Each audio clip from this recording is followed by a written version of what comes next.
नमस्कार दोस्तों। आज आपके सामने eastern body western mind Anodea Judith द्वारा पुस्तक लिखित दूसरे अध्याय की अगली कड़ी लेके आपके सामने उपस्थित हुआ हूं। दोस्तों, आइए इसे ध्यान से सुनते हैं। अपराध अपराध बोध दूसरे चक्र का दानव है, क्योंकि यह मुक्त गति को रोकता है, खासकर इससे आनंद को छीनकर। अगर मैं जो कर रहा हूँ उसके बारे में दोषी महसूस करता हूँ, तो मैं उसका आनंद नहीं ले पाता। मैं अनुभव को पूरी तरह से महसूस नहीं कर पाता, क्योंकि मेरा एक हिस्सा जम गया है जो मेरे काम को प्रतिबंधित या नियंत्रित करने की कोशिश कर रहा है।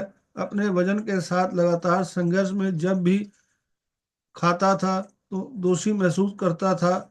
नतीजन मुझे खाने से कोई संतुष्टि नहीं मिलती थी और इसे फिर से करना चाहता था। बाध्यकारी गतिविधियां अक्सर आनंद सिद्धांत की सहज प्रवृत्ति होती है, जो दोहराव की ओर ले जाती है, क्योंकि अपराध बोध संतुष्टि को रोकता है। अपराध बोध छाया को उसके अंधेरे और अचेतन क्षेत्र में सीमित कर देता है। हम कह सकते हैं कि अपराध बोध वह जेल प्रहरी है जो छाया को पिंजरे में बंद रखता है, उसे अचेत चेतना के प्रकाश में आने से रोकता है। नतीजन पिंजरे में बंद छाया और भी ज्यादा जिद्दी हो जाती है और जेल प्रहरी के उस पर नियंत्रण कड़ा करना पड़ता है। अपराध बोध व्यक्तित्व को ध्रुवीकृत करता है। वह प्रकाश को अंधकार से, अच्छे को बुरे से अलग करता है। हम एक दिन अद्भुत होते हैं और अगले दिन भयानक। यह सब कुछ करने के कारण होता है। प्रकाश जितना उज्जवल होगा, छाया उतनी ही गहरी होती होगी। अपराध बोध जितना अधिक होगा, उतना ही दोष रहित व्यवहार खुद को मुक्त करने का प्रयास करेंगे। दोष रहित व्यवहार निचले चक्रों से ऊपर जाने वाली ऊर्जा के प्राकृतिक प्रवाह को बाधित करता है और मन और शरीर को ध्रुवीकृत करता है।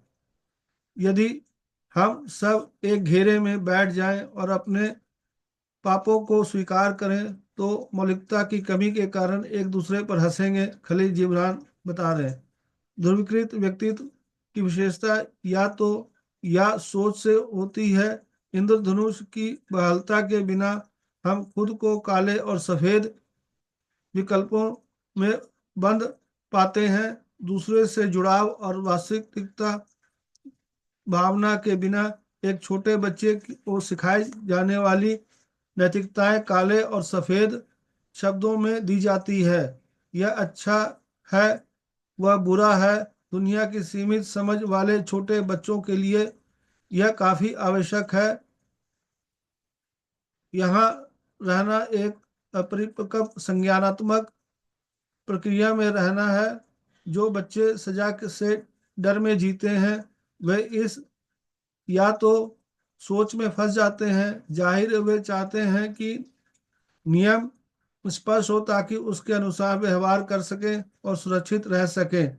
वे चाहते हैं कि काले और सफेद रंग में लिखा हो और वे सभी जीवन को ध्रुवीकृत शब्दों में देखते हैं। लेकिन उन मामलों का क्या होता है जो बीच में है? उदाहरण के लिए, स्टेसी का यह तय करने में मुश्किल हो रही थी कि उसे अपने बॉयफ्रेंड को छोड़ना है या नहीं। उसके लिए दो ही विकल्प थे, या तो उसके साथ रहना या फिर रिश्ता पूरी तरह से खत्म कर देना और फिर कभी उससे ना मिलना।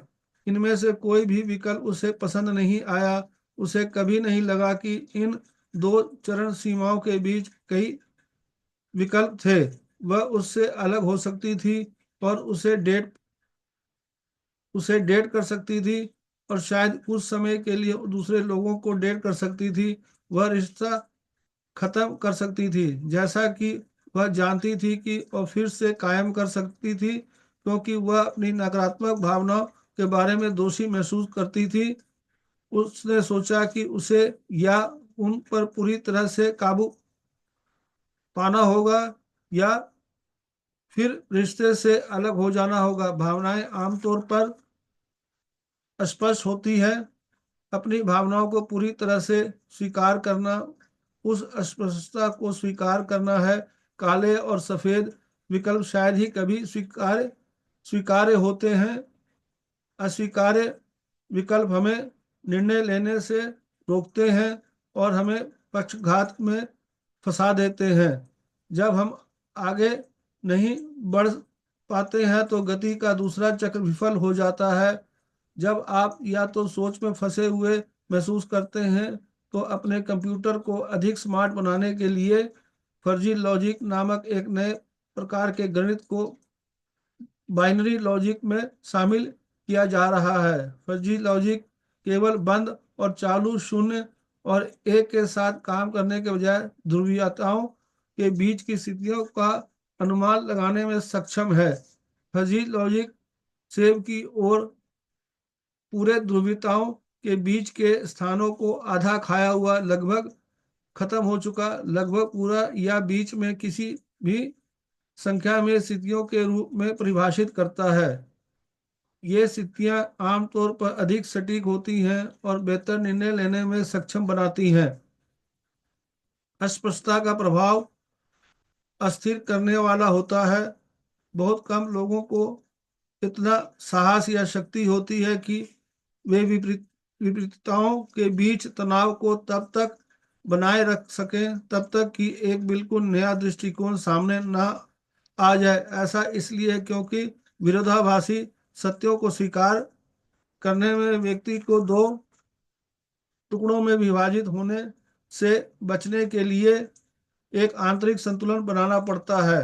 हम ध्रुवों के बीच सूक्ष्म बारीकियों को समझने के लिए अपनी भावना क्षमता विकसित करनी होगी। जब भावनाएं खुश हो जा शून्य हो जाती हैं तो हमें केवल स्पष्ट अंतरों, अधिक स्पष्ट काले और सफेद विकल्पों को ही समझ पाते हैं। जब अपराध बोध होता है तो हमें लगता है कि हमें स्पष्ट निर्णय लेने होंगे और अनुमान लगाने से असहजता होगी। परिणाम स्वरूप सत्य तक पहुंचना कठिन हो सकता है। उस सत्य को दूसरे तक पहुंचाना कठिन हो सकता है और इसके माध्यम से एक ठोस निर्णय तक पहुंचना कठिन हो सकता है। बेशक अपराध बोध के लिए एक स्थान है, एक ऐसी भावना के रूप में जो हमें अपने कार्यों से पहले, उनके दौरान या इनके बाद अपने व्यवहार की जांच करने में अनुमति देती है। जब यह विकृत नहीं होता तो अपराध बोध हमें बताता है कि सीमाएं कहाँ हैं और हमें कहाँ बदलाव करने की आवश्यकता है। फीडबैक के रूप में अपने उचित स्थान पर अपराध बोध एक दानव नहीं बल्कि एक मार्गदर्शक है। यह केवल तभी होता है जब अपराध बोध अत्यधिक आंतरिक और विषाक्त हो जाता है कि यह आंदोलन के मुक्त प्रवाह और जीवन के पूर्ण संवेदी अनुभव पर हावी हो जाता है, जो दूसरे चक्र के लिए बहुत आवश्यक है। अपराध बोध एक शिक्षक है जब यह है। दोस्तों, आज यहीं तक, फिर कल इसकी अगली कड़ी लेके आपके सामने उपस्थित होगा। धन्यवाद। Thank you.